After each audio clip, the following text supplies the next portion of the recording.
You are joining Making a Difference with Melissa Clark, a new show that shares the compelling stories and voices of well-known and everyday people who change the world in big and small ways.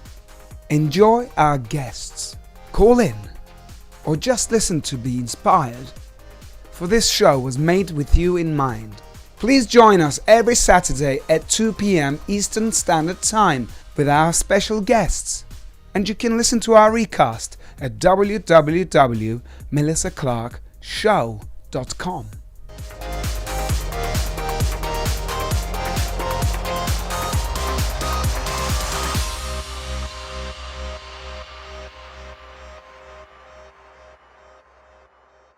Mindie Barnett, thank you so much for joining us on our intermission lunch. Yay, intermission. Yeah, we're doing a quick break. We're doing a nice lunch break, girl talk. You and I work together. Mindie Barnett is a former reporter and anchor. She is a proprietor for MB and Associates, a beautiful PR firm here in the East Coast. And, we work with so many PR firms. Your people are so amazing. Oh, that's sweet. I appreciate you saying that because you really do. Thank you so much. We do work with you a lot. I work with so many PR people on the show and for Preferred Health Magazine. So we want to thank you so much for you guys being so great to us. It's so wonderful. You're great to work with, and you're great to me and my clients, and that's all good. We need each other, so we love your clients. I appreciate that. I have to ask though, because if looking at the screenshot, I'm uber cash, and you look so glam and fab. Thanks. Get that fabulous jacket. I want it immediately. Thank you so much. This is Eli Bala, and I met him last year at Fashion Week, and everybody's having such a hard time with this pandemic. So I said, you know what, give me some of your jackets. I'd like to wear them. And they're really nice. They have broches all over them. They're very good to, when Dr. Kelly and we did the walkway, that's where I met him. And that's cool. Yeah, we did the runway last year. I have to give me his info when we're done because I want to get one. Thank you so much. Copycat. Yeah, no, he's at the same place. his jackets are so fabulous, and they're very nice. They're well made. And Eli Bala, thank you so much for letting me wear this on my show. And I got my dog mom shirt.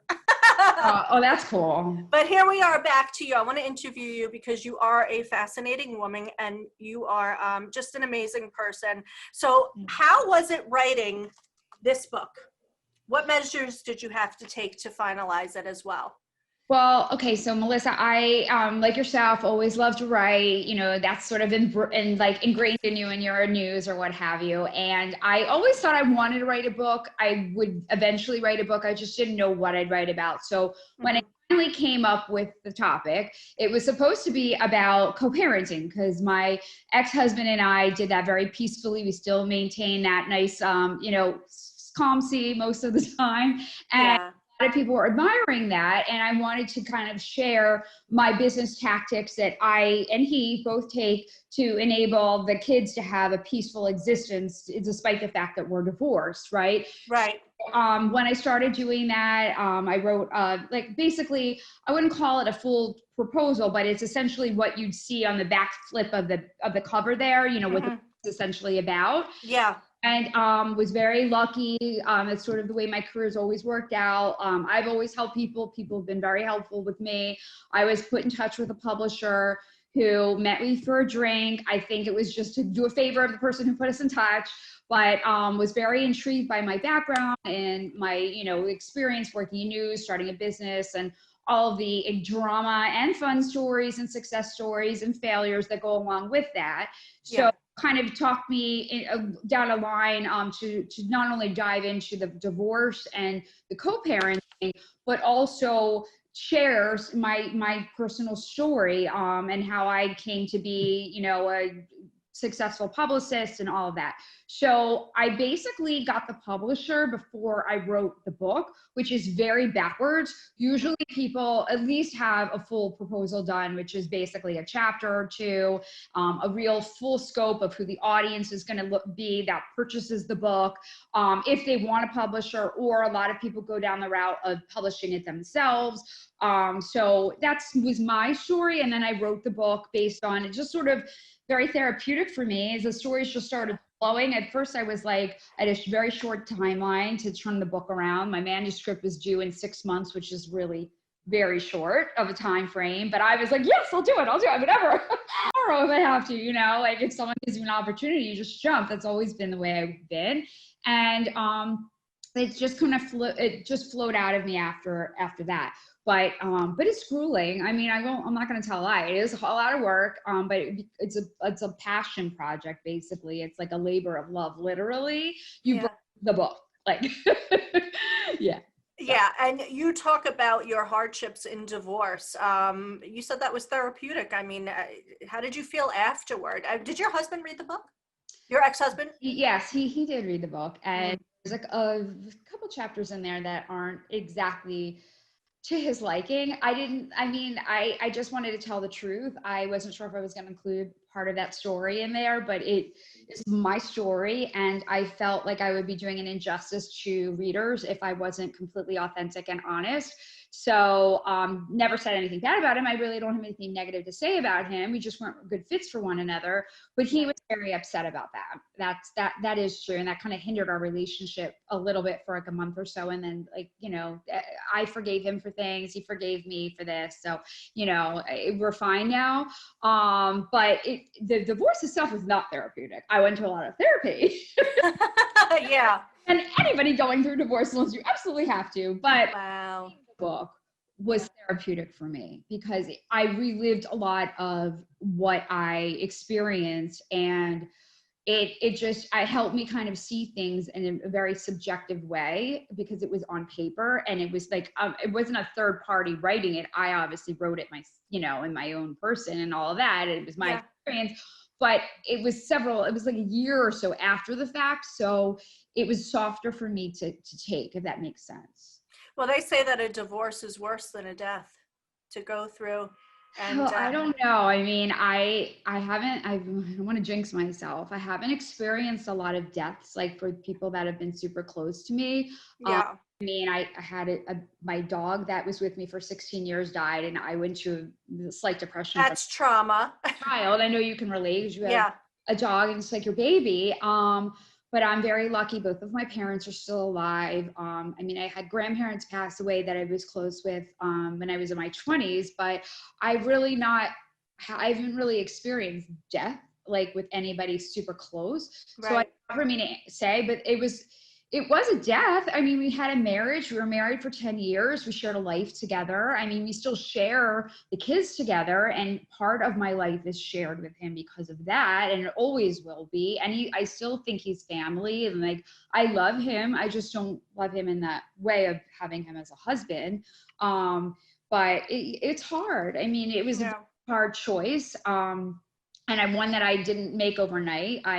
I took a long time to ponder what was best for me and the children, and hence intermission was like my pause. And it was a lot of back and forth and a lot of therapy and a lot of reaching out to mediums to talk to like my grandparents and soul searching and just doing lots of different things. And I share some of my tactics throughout the book. I call them power passages. So the book is like basically laid out with a memoir of my story with the divorce, and also like different things that happened along the way with the career and things of that nature, and choices that I made after the divorce to better myself and so forth. But throughout the book, I also have these power passages woven through that are mini chapters that are basically actionable tactics that I implement into my day-to-day that I want to share with readers.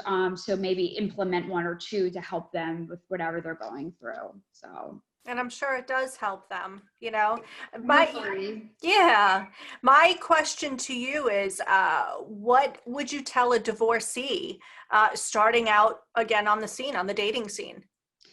Well, I would first tell a divorcee to take time for themselves, because the first thing, and I know because this is how I felt too, the first thing you want to do when you see something ending, and especially when you're unhappy for a long time, like I was, you're like so anxious to like have happiness, right? Like, yes.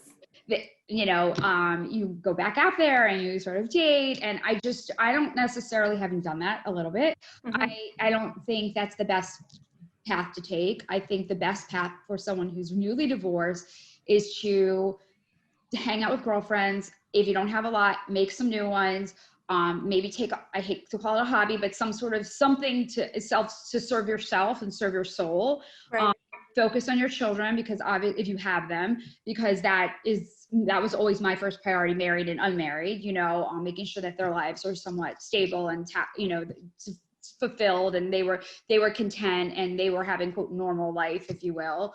And then eventually, you know, test the waters. I think, well, my first relationship was not necessarily one that I shared, that I knew before I was divorced, that we were friends, and it evolved into more, and it wasn't really the right choice. I mean, lovely, they really are, but I didn't handle things like the way I should have. I think I was just in a very vulnerable place, and made decisions based on what my heart was telling me as opposed to my head. Right. And that's the other thing when you're newly divorced, like you're like a wounded bird almost, in a sense, whether you admit it or not. I mean, there, like you said earlier, divorce is definitely a death. Yeah. You mourn that, whether you're genuinely sad or not, you need to mourn that break and work on yourself, and then move on to the next. So I would say, when you do test the waters, when it's not COVID-19, the best things to do is, like, you know, go out with your girlfriends, go to like a restaurant lounge or a bar and see who's out there, or dive into like a Bumble, because I'm not endorsing Bumble or any other platform, but but I think that out of all of them, from a female's perspective, I think that's the best one, because you don't get inundated with messages from men, or depending on who you like, women too. But you have to be the one to reach out first, which I like, because I did do Match before. I've never done Tinder, but I've done Match before, and I did Hinge before. And what's Hinge? It just like flood you. I mean, I think it's like, that's just how it is. Like, because we're men, you know. So this is, you have a little more control, and you can sort of like, it's not as overwhelming. What's Hinge though? I've never heard of that. That's a new Hinge? dating. Yeah. Oh, Hinge is good. You should do Hinge. I don't know about that. Hinge is it's like well, you don't swipe, right? Yeah. It's not like that. You just X, or I forget what it is, but just like X or O. But it's just another I found that the caliber of men because I date men, the caliber of men in Hinge, I should say, were a little better. I thought they were a little more together. They seemed to have they were more professional men. They just seemed to be more like the types of men I was looking for. I just don't, and I might go back to Hinge. I just like to stick to one at a time. Because otherwise it's like, it could get overwhelmed. It's very overwhelming. And but can I just tell you? I don't want to deal, and it's like, why are you even on it? And then you get mad if you don't write them back. And like, I mean, I'm on Bumble right now just because I like to do research for the show. And you know, I also like seeing who's around. And this week was just a monster for me with work, and I didn't have time to look at that app. And I don't like giving out my phone number because it's so much easier if they just text me. But then these random people are texting me, and I don't want that either. So, you know, the ones that you're talking, not all these people. Like, if you have no idea. But do you really get to that? But my experience. Like, you didn't write me back in 2 days. I was like, I'm sorry, dude. I wasn't on the site. Like, I was working, trying to earn it. The fuck? The girls got it. But my question to you is, do a lot of men feel intimidated for the work that you do and the people that you know? You know, it's so interesting you should say this. I don't want to sound like snobby to say, but I think yes. And I think it's almost, and it's sad, especially in today's day and age, and I could be wrong, but this is my interpretation, right? I think that the kind of man I am attracted to stereotypically, right? No, they do not want a woman like me. They don't want a woman who's busy, who's focused fully. I mean, I have my PR firm and the book I'm busy with, and I can't speak, and I'm also launching a retreat company, and I'm launching an online course that I'm doing with a few other women, and might be putting an event side to have my hands in a bunch of different things, and that's just how I've always been. And I also want to go back to school. I want to get my master's degree in psychology. So do you have time to date? I'm sorry? Do you have time to date? That's what they say. I was actually driving today, and I was like, because I had an issue with one of the guys I was dating, and I use that in past tense because I'm not anymore. Mm-hmm. Kind of ended that with him this morning because I'm just not serving me, so I'm like, I'm not wasting my time with him. But I was like, I need to make it a priority, I guess. But then I also love all my endeavors. So like, I think for me, like, I'm going to focus on my endeavors, and when the right one comes around, then maybe I'll reprioritize. But then it's like, you have to hope they come around because you're not out there looking for them because you're so busy with I don't know. I don't know what the answer is. Maybe my kids are a little bit older. Yeah. I'll take the time that I was running them around to activities and stuff like that, and then maybe be more, I don't know. Yes, to answer your question, yes, I definitely think that my career is hindering my dating life. Yes, 100%. So being a single career woman and mother, when do you have these gentlemen meet your children? At one point do you? That's an interesting one. So everybody has a different like rule of thumb. For me and my ex-husband, we decided when we were getting divorced, it was more my doing than his, but he went along with it because he agreed it was a good idea, that we were going to wait 4 months that we were dating someone before we introduced the children. Okay, the tricky part is, when do you tell the other person that you're in a relationship? Do you tell them right away, okay, I'm starting to date somebody, or a little closer to that 4-month mark? I decided I've not dated anybody long enough for them to get to that point. Anybody yet? Yeah. But when I do, I think it'll be like 3 months in or so, or maybe 2 months. You know, when I see that it's definitely going in the right way, then I'll give him a heads up, and then so he's not like, I'm like, oh, they're gonna meet them. It's been 4 months. As I don't necessarily like to share my private life with him, and he doesn't share any of his private life with me, and it's like makes for a more peaceful. Not that I just like I don't know. I feel almost bad that like to tell him I'm dating someone, but I guess I don't over that. But I just don't want a revolving door for the kids to have all these different people in and out of their lives, that they get, my hope would be that they would get close to the person that I'm spending time with and dating. Yeah. And then they would almost be like, kind of part of the family in some shape. And, until I am in a true serious relationship where we might get married, get engaged, maybe move in, like something like that, and it's looking really solid, then I'll introduce them. But I have friends that the kids meet them after 3 dates, and their kids are Oh no. Yeah, I mean, it's all depends, but yeah, more conservative. I also am like protective of the time I spend with my kids, so sure.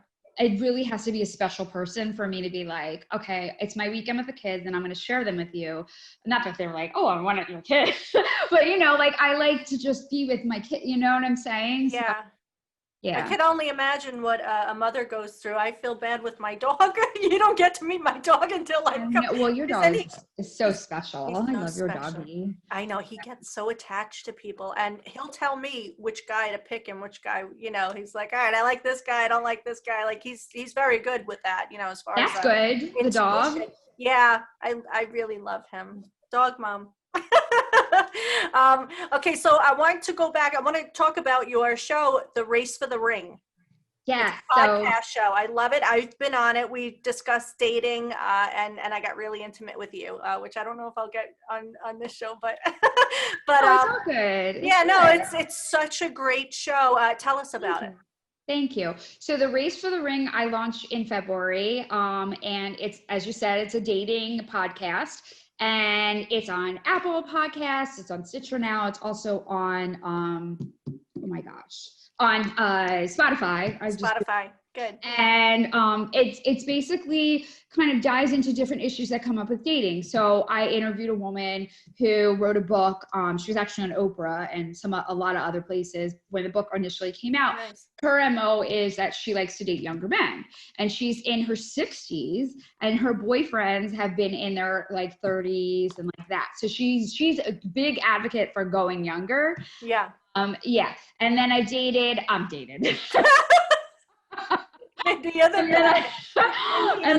That's funny. And then I've interviewed people, like I just interviewed this past show that just dropped on Thursday. It was actually like a neurologist who specializes in substance abuse, prevention and getting people into recovery mode and things of that nature. But we focused on, if you're dating somebody who is an alcoholic or a recovering drug addict, how do you handle it? And like, when is appropriate time for you to share that information? Right.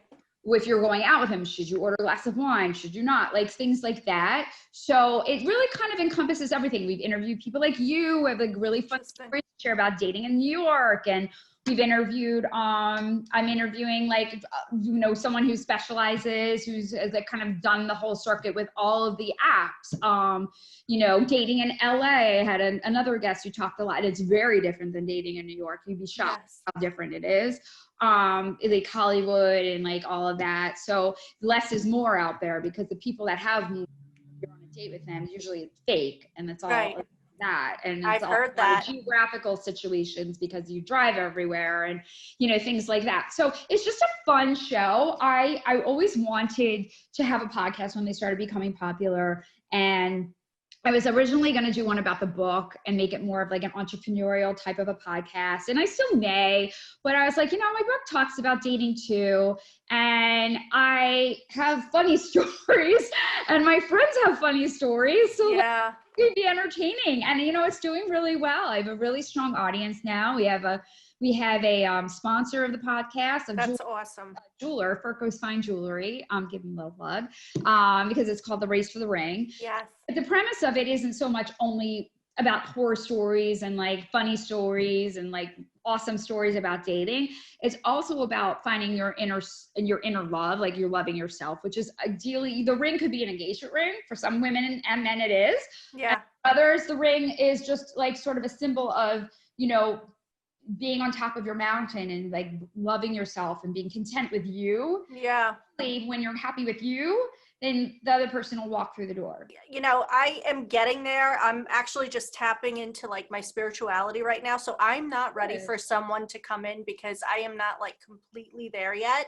Mm-hmm. So once I get there, you have to be happy with yourself first before that is anybody else 50% the message of the show. Like, yeah, every single show, but yes, like the love or the relationship is icing on like your amazing like 5-tier cake, right? Yeah. Sugar and fruit and chocolate chips and all of that good stuff already baked. The icing is just the part. You can eat the cake without the icing. The icing is better, but you don't eat it. It also adds calories. But there are also a lot of women who cannot be alone, and men, they can't be alone. So this is why everybody has a lot of failed relationships. Right. And, they use sex as a, as a cover up. And, you get tired of it. I just stopped dating somebody. And now I'm thinking about calling another guy that I dated before, but he just plays games. He doesn't want to have a relationship. Yeah. And I understand that, because like after I sort of ended things with this other guy this morning on a text, literally like 30 seconds later, another guy that comes in and out of my life. Yes. Like Happy New Year or whatever, because it's the Jewish holiday season or what have you. Yes. And I was like, oh, I got tonight. And I was like, no, I'm not. I know. I'm hanging out. No, it's fine. But you do need to love. And like I'm not a therapist yet, but I think that the people that do look for relationships immediately when one ends because they can't be alone, there are so many people like that. I know people like that too. Yeah. They really need to go to a therapist or like work on themselves, because they're never, ever, ever going to be happy with somebody else when they're not happy with themselves. Like there's no way. It's just like basically pouring, I don't know, like paint on like a cracked like wall. Like it's going to crack through eventually. Like, it might cover up the crack for like a month or so, but eventually it's going to dry and it's going to split and you're going to have the same crack. Yeah. So, yeah. I totally agree. Let's discuss your, how are you doing with this pandemic and dating? Because there's really not much you can do. I mean, now you can kind of go out to outside restaurants. Yeah. But I would be afraid to even like kiss somebody. You don't know. No, I know. If they have the COVID. I know. Well, the guy I was dating before this, We had dated before the pandemic. We've been off and on for like that. The guy that texted a Happy New Year, I've known for like maybe 3 years. Mm-hmm. And he's also medical, he's a doctor. So like I figure he's probably safe. And then I'm dating somebody else that was like a business associate who's also in the medical field. He too is a doctor. So I think he's probably, I haven't kissed him yet, but like I think he's Where do you meet all these guys? I'm lucky if I can even get a swipe. Well, the one that's from 3 years ago, Melissa, I knew him before. Like I did it before. I set up with him. The guy that I broke up with, I met out before the pandemic, and this other guy, You are so funny. is well, he's like, I met him through work. Like he's not a client, but he's like works with my clients and stuff like that. So like there's that. So it's sort of like being out and about. Yeah, and that's kind of it. But I am on Bumble, as I said. I am talking to some other people, and I actually am seeing somebody in New York next week who comes in and out of my life also, who's so, you know, after I ended it with this other guy this morning, I was like, this one always is sweet to me. He's always like so nice. And I don't know I don't know, maybe I was just not in the right place when we were dating initially. So you know, I'm going to give him another chance because he's nice. Like he's a nice guy. So I'm probably going to just do lunch or something with him. Yeah. And then the guys on Bumble, like I would meet for a 6 feet apart drink. I met one guy in the park once, like for coffee. Like we both brought our coffee and talked. Yeah. That was the one and only because it wasn't it wasn't a good fit. But it's but yeah, I would be scared to kiss. I'd be like, if I didn't know the person and like trust them, I would make them get a test, I think. Because I don't want to bring that virus into my family. No. My parents, like it's scary. It's like really bad. Yeah, but do you think this is the best time for dating right now? Do you think people are mentally stable? Ever? I'm certainly not right now. I'm certainly not. You know what I mean? Like, I'm totally joking. I'm not. I don't know. I mean, you know, Yeah. there's a lot of research and stories and things that we haven't even seen the tip of the iceberg in terms of health in our country. But I also think that being in this pandemic and having isolation makes people lonely and miss human touch and human contact. So I think you need to take a chance. I'm not saying take a chance and like be risky and like make out with somebody you're not sure doesn't have COVID-19 or, you know, whatever. But I'm saying take a chance and give your heart a shot and do it safely.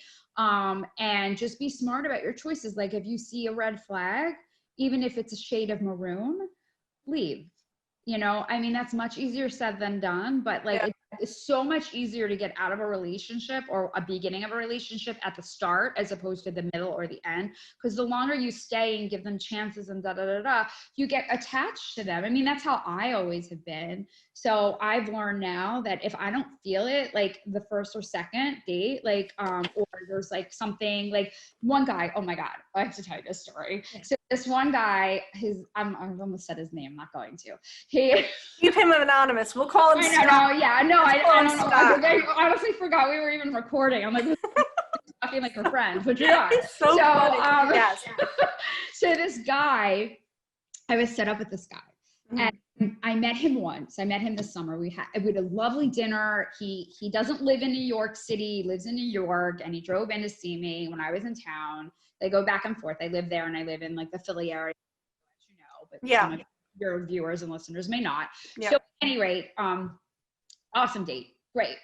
And every so often he would like text me like something that I would have liked probably if we were dating for like maybe 4 or 5 months. But you know, one date, like, no, dude, don't say that to me. You know. And did you get a pic? I didn't get a pic. I would have like vomited if I got that. Yeah. I would get like comments about like the M's, like get that out of here. I'd be like, I see a picture I posted on Instagram, or he'd be like, so delicious. So I'm like, come on. I'm like, I don't like that. That's not cool. Like you're and I'm not prude. I'm like a 46-year-old woman. Like I like to get it on. But you're a classy 46-year-old woman. Yeah. Oh God, thanks. I am. I'm an old goat, but that's okay. But I mean, I like sex. I mean, I do. Yeah. You're all lying if you don't like sex. If you don't like sex, you got a problem. I like sex. But I don't. But you don't like it when they're first starting, like. Oh my God, this is trying to go viral. I swear to God. But it was just kidding. You're so funny. Who's ever been. And I'm really not like this, but you're bringing it out of me. You're so funny. Here's how you were with me on my show. So, and I know, I said I wasn't going to discuss anything, but you know what? Let's just enjoy it. It's okay. It's all Yeah. good. So anyway, I posted a picture. I was like in my pajamas, and it was like not sexy pajamas. They were like cotton, like shorts, like I don't even, a tank top, like it was nothing. And it was showing my tan. I got like a spray tan. Yeah. Cropped the picture to my like waist down. It was like a zoom in of like my, shorts, say, with the way I was sitting. And he wrote, "Too yummy." Come on.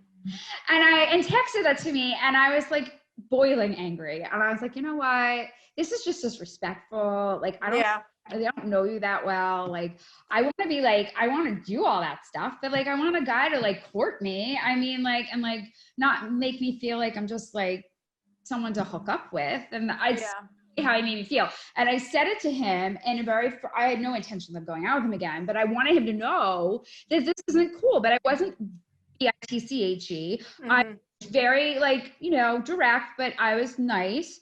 And he's like, "It was just a picture of you." And I'm like, "Oh my God, no, it wasn't. It was my crotch." And if you had cropped up my face, because my face was in the shot too, smiling or whatever it was, then and said, "Oh, you're so pretty," or "Oh, whatever," then I would have been thrilled. But that's cool. And so that, I'm not ever going out with him ever. I'm like, "Oh, he's going to be now. He's just going to be like that. Like, screw that." So I think as we get older. it was, but that was my answer.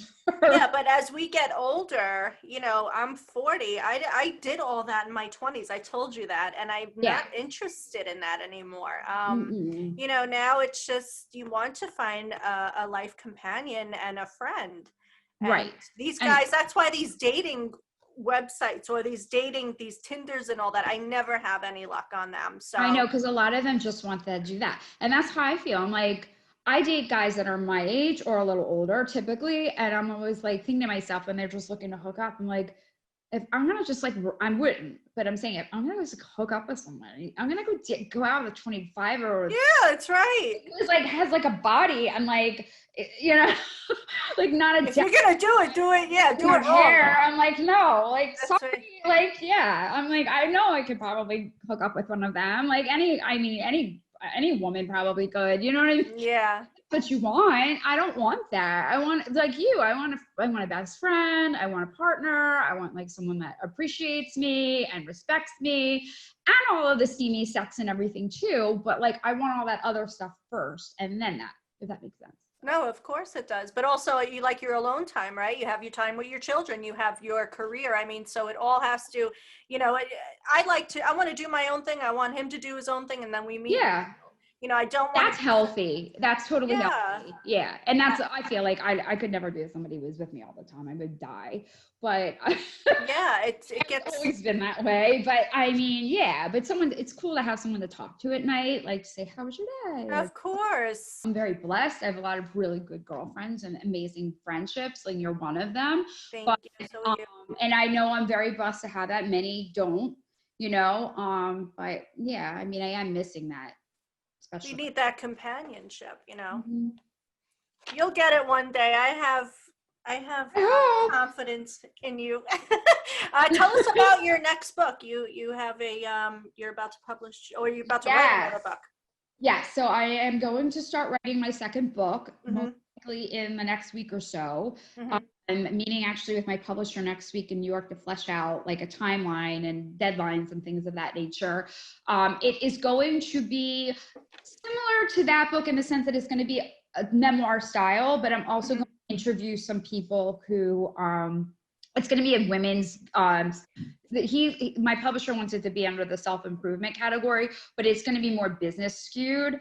The theme of the book is the fact that I think, and I'm going to interview people like agree or disagree, and they don't have to necessarily agree, but I think that being a feminine woman in the working world is sort of a lost art.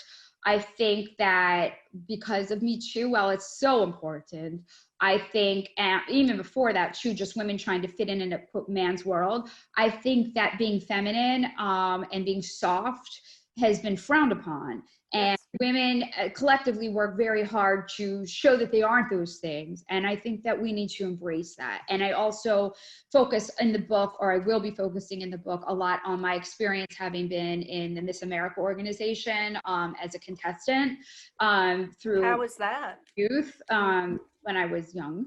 Wow.